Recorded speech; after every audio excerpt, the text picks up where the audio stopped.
بسم اللہ الرحمن الرحیم، اللہم صلی علی محمد وآل محمد وعجل فرجہم وفرجنا بہم۔ دعائے امام رضا بعد فجر۔ شیخ ابن فہد نے ادات الدائی میں امام رضا سے نقل کیا ہے کہ جو شخص نماز صبح کے بعد یہ دعا پڑھے تو وہ جو بھی حاجت طلب کرے گا خداوند متعال پوری کرے گا اور اس کی ہر مشکل آسان کر دے گا۔ بسم اللہ الرحمن الرحیم، اللہ کے نام سے شروع کرتا ہوں، خدا رحمت فرمائے محمد و آل محمد پر، اور میں اپنا معاملہ سپرد خدا کرتا ہوں، بے شک خدا بندوں کو دیکھتا ہے۔ پس خدا اس شخص کو ان برائیوں سے بچائے جو لوگوں نے پیدا کی، اور تیرے سوا کوئی معبود نہیں، پاک ہے تیری ذات، بے شک میں ظالموں میں سے تھا۔ تو خدا نے اس کی دعا قبول کی اور اسے غم سے نجات دی، اور ہم مومنوں کو اسی طرح نجات دیتے ہیں۔ ہمارے لیے خدا کافی ہے اور بہترین سرپرست ہے۔ پس خدا کے فضل و کرم سے اس طرح آئے کہ انہیں تکلیف نہ پہنچی تھی۔ جو اللہ چاہے وہ ہوگا، نہیں کوئی طاقت و قوت مگر وہ جو اللہ سے ملتی ہے۔ جو اللہ چاہے وہ ہوگا، نہ وہ کہ جو لوگ چاہیں، اور جو اللہ چاہے وہ ہوگا اگرچہ لوگوں پر گناہ ہو۔ میرے لیے پلنے والوں کے بجائے پالنے والا کافی ہے۔ میرے لیے خلق ہونے والوں کے بجائے خلق کرنے والا کافی ہے۔ میرے لیے رزق پانے والوں کے بجائے رزق دینے والا کافی ہے۔ جہانوں کا پالنے والا اللہ میرے لیے کافی ہے۔ وہ جو میرے لیے کافی ہے وہی میرے لیے کافی ہے۔ وہ جو ہمیشہ سے کافی ہے میرے لیے کافی ہے۔ وہ جو کافی ہے میں جب سے ہوں اور کافی رہے گا۔ میرے لیے کافی ہے وہ اللہ جس کے سوا کوئی معبود نہیں ہے۔ میں اسی پر توکل کرتا ہوں، وہی عرش عظیم کا مالک ہے۔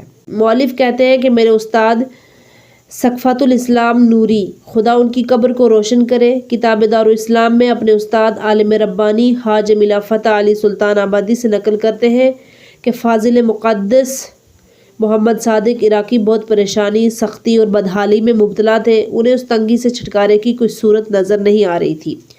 ایک رات خواب میں دیکھا کہ ایک وادی میں بہت بڑا خیمہ نصب ہے۔ جب پوچھا تو معلوم ہوا یہ فریادیوں کے فریاد رس اور پریشان حال لوگوں کے سہارے امام زمانہ عجل اللہ تعالی فرجہ کا خیمہ ہے۔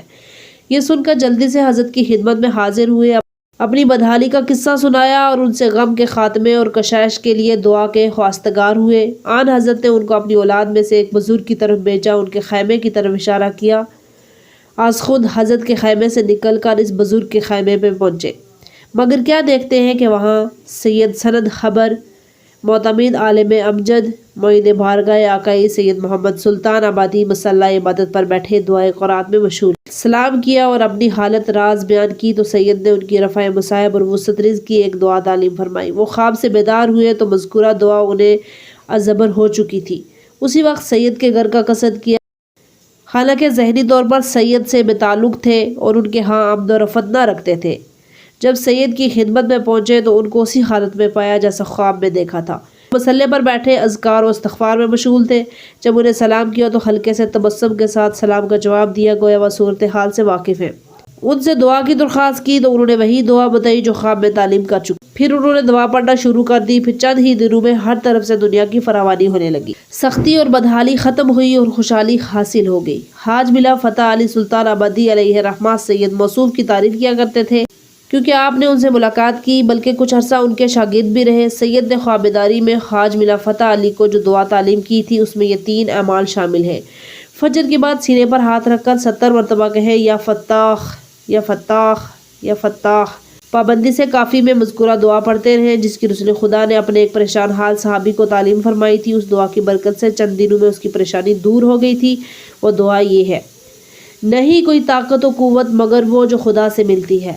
میں نے اس زندہ خدا پر توکل کیا جس کے لیے موت نہیں، اور حمد اس اللہ کے لیے جس کی کوئی اولاد نہیں اور نہ کوئی اس کی سلطنت میں اس کا شریک ہے، نہ اس کے عجز کی وجہ سے کوئی اس کا مددگار ہے۔ تم اس کی بڑائی بیان کرو۔ نماز فجر کے بعد شیخ ابن فہد سے نقل شدہ مذکورہ بالا دعا پڑھے، اس کو غنیمت سمجھے اور اس میں غفلت نہ کرے۔